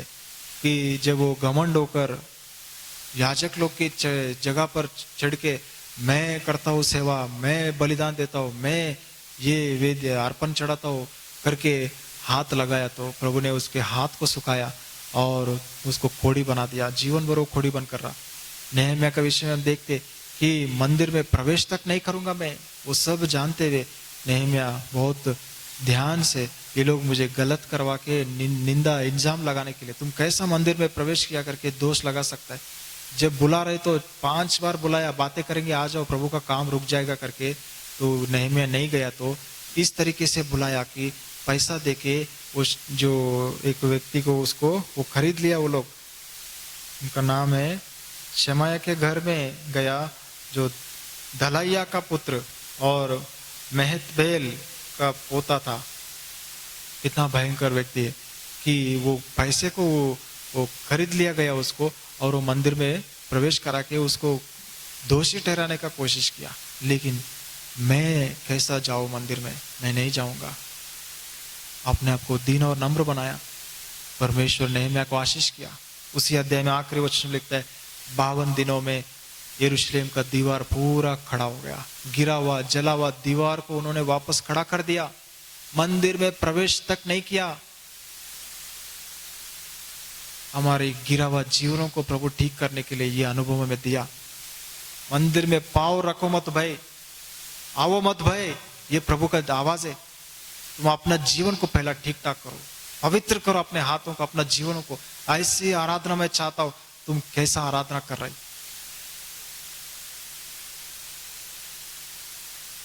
प्रभु आत्मा से दिया हुआ सोच विचारों को दया से हाथ जोड़ के विनती करता हूं कि आत्मा से सच्चे रीति से इसे स्वीकार करे। हमारे द्वेष, ईर्ष्या, जलन, ना क्षमा करना, मारने का मौका देखना, ये सब चीजों को हम छोड़ देंगे। सच्ची आराधना करेंगे कि प्रभु मैं आपको, आपकी छाया में रहना चाहता हूँ, आपके परम प्रधान का सीक्रेट प्लेस, ड्वेलिंग प्लेस में रहना चाहता हूँ। जो छुपने का स्थान आप ही है, वो छुपने का स्थान में रहता हूँ। आप जहाँ छुपाएंगे मुझे, मैं वही रहूंगा। प्रभु आप दीजिए वो छुपने का स्थान, बताइए कहाँ रहना है, मैं जाके उधर ही रहूंगा। हम बोल सके ऐसा परमेश्वर को, वही आराधना खत्म, वही हो गया, उधर ही आराधना खत्म हो गया। हम जहां है वही, कौन से भी परिस्थितियों को दो प्रभु, मैं स्वीकार करता हूं। प्रभु दया करे, हम प्रभु की आत्मा की आवाज को हम समझ सके। रीति रिवाज से प्रभु कुछ नहीं होता है। मेल बलि, होम बलि, हजारों लीटर तेल, भेड़ बकरियां, उसके चर्बी से मैं कुछ नहीं होता हो। मीटिंग लगाओ, कॉन्वोकेशन लगाओ, ये लगाओ, वो लगाओ, इससे नहीं। अपना जीवन, अपने हाथ शुद्ध है क्या, निष्कपट हृदय है क्या? प्रभु दया करे, ऐसी आराधना प्रभु हमसे चाहता है। अपना पुत्र प्रभु यीशु मसीह नम्र होकर, दीन होकर, कुछ भी मन में ना रखते हुए अपने परमेश्वर का प्रेम को हमें समझाने के लिए इस दुनिया में आके अपना प्रेम को प्रकट किया। क्रूस पर लहू बहाया, मर गया, गाड़ा गया, तीसरा दिन परमेश्वर ने जिंदा उठाया, स्वर्ग में उनके सिंहासन को बराबर करके प्रभु यीशु मसीह की जगह को पाने के लिए परम प्रधान के समान करके वो कोशिश किया, उसे नीचे फेंक दिया। नीचे अपना पुत्र को भेजा तो परमेश्वर खुद अपना मंदिर को तंबू में बनाकर आया पुत्र को जब इस दुनिया में भेजा, साधारण मनुष्य की तरह आया, तो उनको भी शैतान ने मार के सोचा मैं मार दिया, लेकिन जीवन पुनरुत्थान मैं ही हूं। प्रभु ने पुनरुत्थान का शक्ति से उठकर शैतान के सिर को कुचल दिया है। अंधकार से ज्योति में हमें लेकर आया, मृत्यु से हमें जीवन का छाया में लेकर आया, वापस हमें मृत्यु का छाया से परम प्रधान जो सर्वशक्तिमान की छाया पे हमें लेकर आया। अभी हम छिपने के स्थान में नहीं है, लेकिन हम निडर होकर परमेश्वर का जो सर्वशक्तिमान की छाया पे है। अभी छिपने का स्थान मतलब कहीं छुपा हुआ है, ना दिखेगा, दूर कोई आजू बाजू किसी को भी दिखेगा नहीं, लेकिन सर्वशक्तिमान की छाया मतलब वो सबके सामने, कोई पेड़ के छाया के नीचे दूर से भी दिख रहे, वैसा सामने लेकर आया प्रभु में। जो छुपने के स्थान में छुपता है उन्हें प्रभु अपनी छाया के सामने, अपने सामने, अपने सन्मुख में लेकर आता है। प्रभु दया करें इन विषयों को हम समझने के लिए। प्रभु को वचन में हम देखते हैं कि भजन संहिता 51 का 4 अध्याय में कि वो अपने पंखों से हमें छुपाएगा, अपने पंखों के नीचे हमें आश्रय देता है, और उनकी सच्चाई हमें जो झिलम और ढाल बनकर हमें संभालता है। ये परमेश्वर की योजना है। अपने पुत्र प्रभु यीशु मसीह के पंखों के नीचे हमें लेकर आया, वो हाथों को फैलाकर उस क्रूस पर लहू बहाया। इसलिए यशायाह में बहुत जगहों में लिखा है, मेरे हाथ अभी छोटा नहीं हुआ, मेरा हाथ अभी मैंने बंद नहीं किया, मैंने द्वार अभी बंद नहीं किया, मेरा हाथ अभी भी खुला हुआ है। उस तंबू को जो बनाया मूसा ने, उससे अनुभव में ये लिख रहे, वो परमेश्वर, वो करुणा का ढक्कन प्रभु यीशु मसीह, और वो जो केरूब जो परमेश्वर की आज्ञाओं को पूरा करते हैं, जहां जाओ बोलते हैं वहां उड़ के चले जाता है और प्रभु के काम करके आता है, वो पवित्र आत्मा को दिखाता है, अर्थात मैं सहायक को भेजूंगा, वो हर एक बातों को तुम्हें सिखाएगा। परमेश्वर बोलता है, मैं मेरा पुत्र को तुम्हारे लिए इस दुनिया में भेजता हूं, एकलौता पुत्र। कितना अद्भुत प्रेम है परमेश्वर का प्रेम। अगर हम देखना है तो उस दाऊद अपना बेटा अबशालोम मर गया तो हे मेरा बेटा अबशालोम करके 20,000 लोग सामने मरा इजराइल लोग उसी दिन अपने बेटे की वजह से, लेकिन उसे मारने का ऑर्डर्स भी नहीं दिया। जब वो मारा तो इसके लिए इतना रोया, लेकिन अपना परमेश्वर को अगर हम देखेंगे तो उसके तुल्य कोई नहीं है। वो अपना बेटा चिल्ला रहे तो हे पिता, नीचे से क्रूस से चिल्ला रहे तो भी उसकी तरफ देखा तक नहीं, उन्होंने अपना मुंह मोड़ लिया।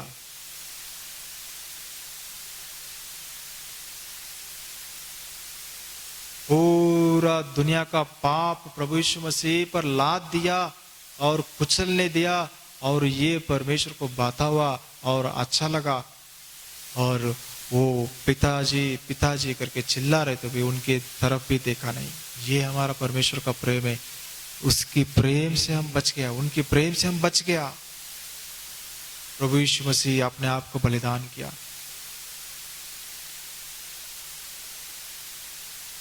प्रभु का हम आराधना करेंगे। प्रभु आपका प्रेम के लिए धन्यवाद है पिता, आपके प्रेम जो जगत से आपने प्रेम किया, अपना एकलौता पुत्र भेजा, उस पुत्र को आप बचाने के लिए आखिरी पलों तक भी आपने उस तरफ देखा नहीं। पूरे पाप, मेरे सब पापों के उनके ऊपर डाल दिया, और मुझे देख रहे आप उस क्रूस पर अपना बेटा को छोड़कर मुझको देखा।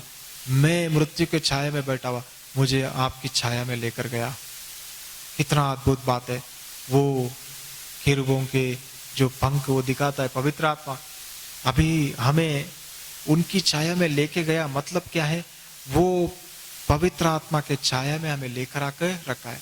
परमेश्वर प्रेम किया, पुत्र को भेजा, प्रभु यीशु मसीह आके अपना जीवन बलिदान किया, अंधकार में बैठे हुए को ज्योति दिया, और ऊपर जाते हुए कहा मैं एक सहायता करता भेजता हूँ जो केरूबों को दिखाता है, वो पंख खोला हुआ। वो आत्मा तुम्हारा साथ हमेशा रहेगा। मैं तुम्हारा साथ हमेशा हूँ। मैं इमानुएल परमेश्वर हूँ। मेरी छाया तुम्हारा साथ हमेशा रहेगा।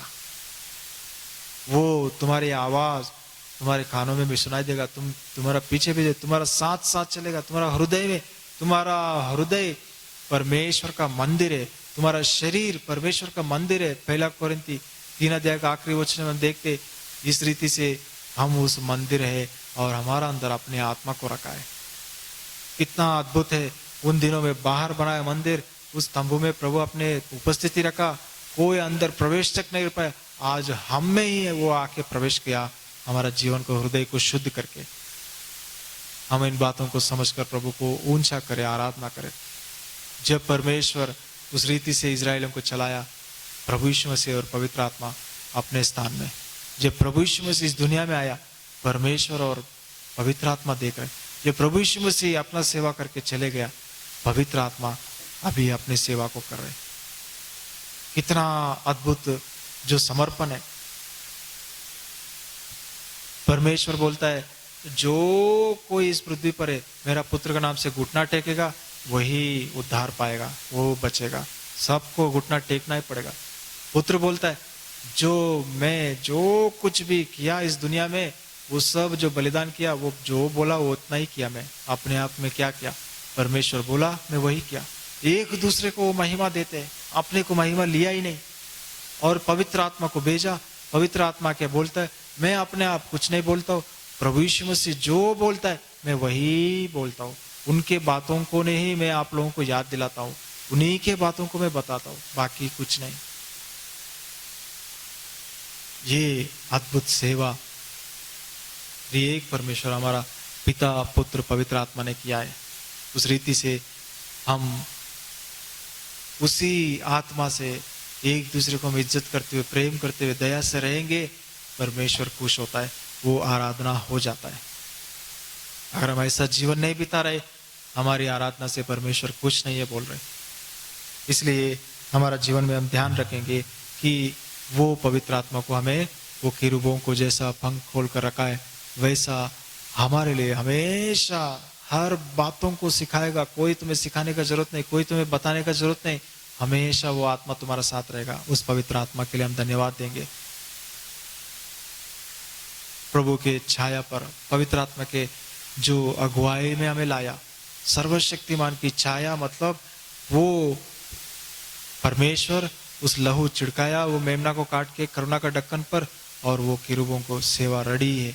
वैसा हमारे लिए परमेश्वर अपना पुत्र को भेजा, पुत्र का लहू से हमारे पापों को धो दिया, और पुत्र चले गया पिता के पास वापस पहले के महिमा जैसा पाने के लिए, लेकिन वो हमारे लिए विनती कर रहे, और पवित्र आत्मा हमारे लिए अभी सेवा कर रहे, हमारे साथ है हर पल हर समय।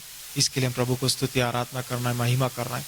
आपने पवित्र आत्मा के जो अगुवाई में हमें लेकर आए, सर्वशक्तिमान की छाया और उनकी पंखों के नीचे आश्रय, और हमें जय पाने के लिए वो ढाल की नाई और झिलम की नाई, जो प्रभु का वचन और एफएससी 6 में जो लिखा है, वो सभी हमें दिया। उद्धार, विश्वास, और जो रोकने के लिए प्रभु का वचन और सुसमाचार का जूते, ये सभी प्रभु में दिया, और उसके द्वारा हम बलवंत होकर, बलवान होकर प्रभु के मार्ग में चलते जाने के लिए प्रभु सहायता करे। इसलिए प्रभु को स्तुति आराधना महिमा करना है। आखिरी में हमारी वैल्यू कितना किया प्रभु, एक वचन पढ़ेंगे 91 का 7 पढ़िए, भजन संहिता 51 का 7 वचन। भजन संहिता 51 का 7 वचन। तेरे निकट 1000 और तेरे दाहिनी और 10,000 गिरेंगे, परंतु वह तेरे पास ना आएगा। तेरे दाहिने तेरे बाएं 1000 और 10,000 गिरेंगे, लेकिन तेरे निकट, तेरे पास वो नहीं आएगा कोई भी विपत्ति। कितना अद्भुत प्रतिज्ञा है। हमारा जीवन को प्रभु सच में किसके बराबर किया? ये कौन है 10,000 के बराबर? हमको पता है वो वचन कि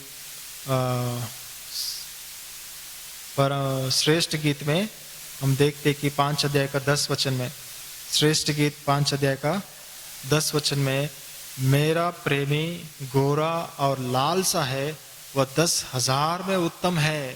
कितना अद्भुत बात है।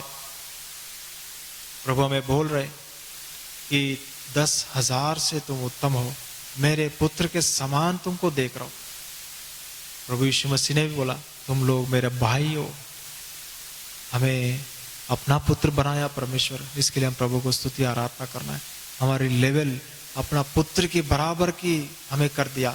उस दिन वो शैतान को, उस लूसीफर, उस पुत्र के बराबर करने का कोशिश किया, सिंहासन को परम प्रधान के तुल्य करने के लिए कोशिश किया, मुझे तो ऐसा आत्मा में ऐसा प्रभु प्रकट किया कि वो उस लेवल में अपने आप को ऊंचा करके क्या किया, वो पुत्र के सिंहासन पर बैठने का कोशिश किया।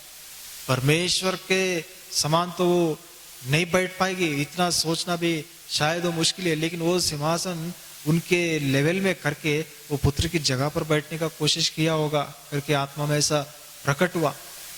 लेकिन आज हम देखते उन्हें ढकेल दिया, फेंक दिया, लेकिन उस दिन से वो द्वेष की, जलन की, परमेश्वर के पुत्र को, संतानों को मारते हुए मृत्यु को लाया इस दुनिया में, और उस रीति से पूरा कोशिश करके अपने लिए वो ये कर रहे।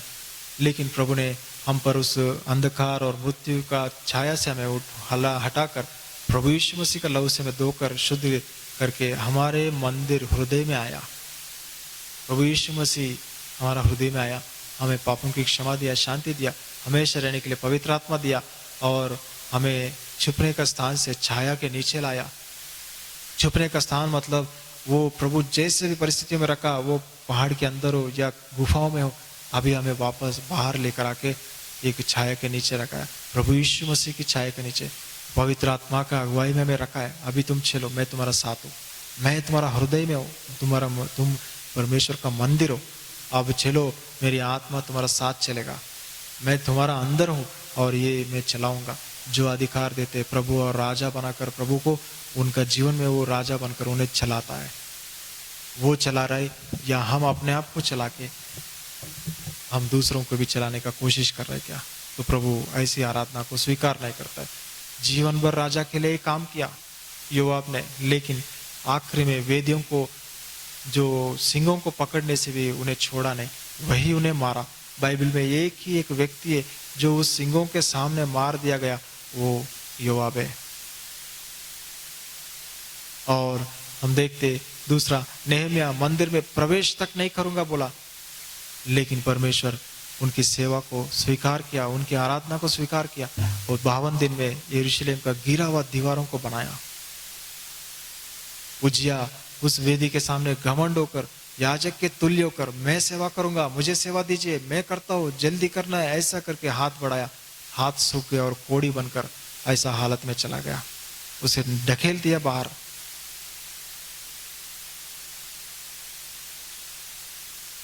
नक्षत्रों के ऊपर बढ़ा लूंगा, परमेश्वर के तुल्य करूंगा। स्टेप बाय स्टेप शैतान का जो कोशिश है वो बढ़ता रहता है। परमेश्वर ने अनुमति दिया, सब स्वर्गदूत लोग उसको सलाम करें, अच्छी बात है, प्रधान दूत बना दिया, अच्छी बात है, और प्रमोशन है। लेकिन वहां से उनकी घमंड ज्यादा होने लगा कि मैं तुल्य कर दूंगा, परम प्रधान के तुल्य।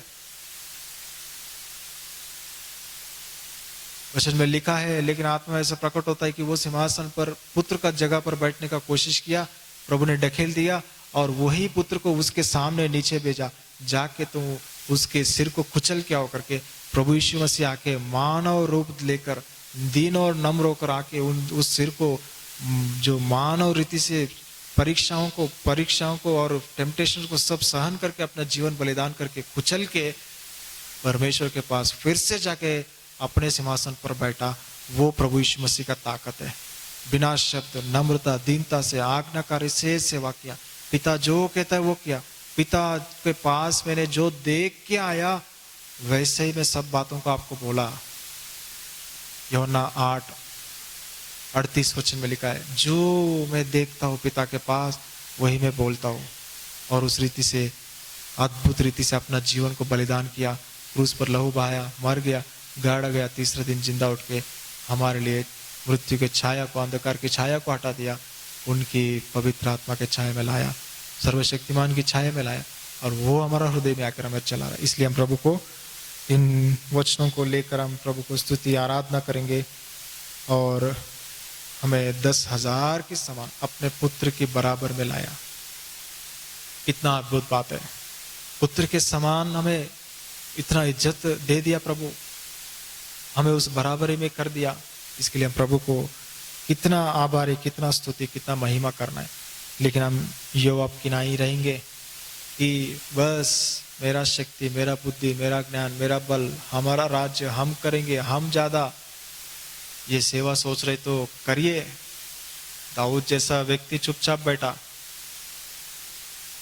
जो करना ही कीजिए, लेकिन कोई एक्सेप्टेंस उस दिन नहीं रहेगा।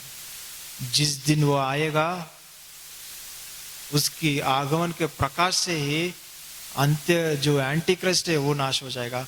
हम लोग कहाँ जाएंगे? छाती पीट के रोएंगे जो विश्वास नहीं किया और जो उद्धार पाके प्रभु के मन के अनुसार नहीं जिया, बदले की आग में जिया, ना क्षमा करते हुए जिया। हम करेंगे बराबरी करने का, तुल्य करने का, प्रश्न करने का ऐसा स्वभाव से मंदिरों में झगड़ा, अलगपन करना, धमकी देना, अलग कर दूंगा, सबको खाली कर दूंगा, तुमको भगाऊंगा। मेरा पास इतना दम है, मेरा पास सब मेरा बात सुनते हैं और मैं ऐसा करके रखा हूं, मैं जो बोलता हूं वही होता है। इसमें बेहतरी में, सारे ब्रांचेस में इस आत्मा से रहना है, आपका इच्छा है। और ये आराधना प्रभु स्वीकार नहीं करता है। मंदिर में आके सिंगों को पकड़ेंगे, मेज को पकड़ेंगे, मेज को तोड़ेंगे, वचन बोलेंगे, कौन सा भी सेवा करेंगे, प्रभु उस आराधना को स्वीकार नहीं करता है। अगर हम बात सुनेंगे, वो जो कह रहे, ये मेरा पुत्र है, तुम्हारे लिए भेजा हूं मैं, तुम्हारे बलिदान, तुम्हारा उद्धार के लिए, इस छाया में आ जाओ, उस लहू के नीचे आ जाओ, वो पेड़ की छाया, तुम आ जाओ, वो तुम्हें सुरक्षित रहेगा क्रूस के नीचे। क्रूस के नीचे क्या होता है? हर एक प्रकार का घमंड और ईर्ष्या, द्वेष, जलन, सब कुछ प्रभु मार देता है। प्रभु दया करे, उस रीति से हम प्रभु को स्तुति आराधना करने के लिए संपूर्ण रीति से हम समर्पण करके, प्रभु आपकी छाया में मुझे रखा, धन्यवाद। और आपके पुत्र के पंखों के नीचे, पवित्र आत्मा का नीचे मुझे लेकर आया, धन्यवाद प्रभु। लहू से धोकर शुद्ध किया और 10,000 के समान, पुत्र के समान मुझे बना दिया। केवल प्रभु छाया पे रखना ही नहीं, लेकिन आप उस पुत्र के समान मुझे श्रेष्ठता दिया, उसके लिए मैं धन्यवाद देता हूँ। करके हम प्रभु को स्तुति आराधना करेंगे। प्रभु इन वचनों को आशीष करे। थोड़ा समय अपने अपने घरों में हम लोग प्रभु को स्तुति आराधना महिमा करेंगे। जैसा मन में हो जैसा समय लीजिए। एक आधा घंटा, 40 मिनट के बाद, 45 मिनट का, 1 घंटे के अंदर आपको दूसरा संदेश भी पहुंचाएंगे। तो प्रोसेसिंग ये सब में भी बहुत टाइम लगता है, इसलिए 1 घंटे के बाद दूसरा संदेश आपको आएगा। अब आराधना में लंबे समय में आप बिताइए, गीत गाइए, फिर आपको वचन देंगे। वचन की आशीष के लिए छोटी सी प्रार्थना करेंगे। प्यार प्रभु परमेश्वर, आपको धन्यवाद देते हैं आपके महान प्रेम के लिए, दया के लिए, अनुग्रह के लिए। आप ही हमारा राजा है, प्रभु है। प्रभु हम कहाँ का था प्रभु, कोई योग्यता नहीं, नाश होने वाले थे प्रभु। हम उस मृत्यु के छाया पे आ गया, उस शैतान ने प्रभु हमें धोखा दे दिया, हमें प्रभु हम उसके धोखे में घिर गया, पाप किया आपके विरोध में। लेकिन जब पश्चाताप किया, क्षमा मांगा, आपने हमें क्षमा किया, आपके पुत्र के लहू से में धोकर शुद्ध किया, पवित्र किया।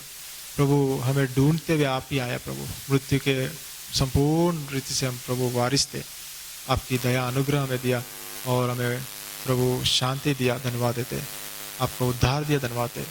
आपके राज्य का संतान बनाया, धन्यवाद देते। आपकी दया अनुग्रह के लिए हृदय से धन्यवाद देते हुए, आपने दिया महान उद्धार के लिए धन्यवाद देते हुए, आपके पंखों की छाया में, पवित्र आत्मा के अगुवाई में हमें लेकर आए, धन्यवाद देते हुए। प्रभु जो भी स्थानों में हमें दिया है उसमें रहकर हम प्रभु आपको उस लॉकडाउन में अपने अपने घरों से आपको स्तुति आराधना मन से करने के लिए आप हमें सहायता कीजिए। प्रभु बात सुनना यही सबसे बड़ी आराधना है। प्रभु आज्ञाकारी बनकर रहना, प्रभु हमारा जीवन में आयुब योवाब की नाई जो गुण है, इन सब से हमें हटाइए, हमें बचाइए प्रभु, हमारा जीवन बदल दीजिए। संपूर्ण रीति से आपको सौंपते हुए, इस वचन को आशीष मांगते हुए, अंधकार शक्तियों को प्रभु के नाम से मत्ती 18 से 20 के अनुसार, लूका 10:19 के अनुसार प्रभु यीशु मसीह के पवित्र नाम से बंद कर देते। प्रभु प्रोसेसिंग में, अपलोडिंग में आप सहायता कीजिए। प्रभु लेटेस्ट भाई को आप अनुग्रह दिखाए, दया दिखाए, सहायता कीजिए। छोटी सी प्रार्थना आराधना प्रभु यीशु मसीह के नाम पे चढ़ाता हूँ, सुनो ग्रहण कीजिए पिताश्री, आमीन।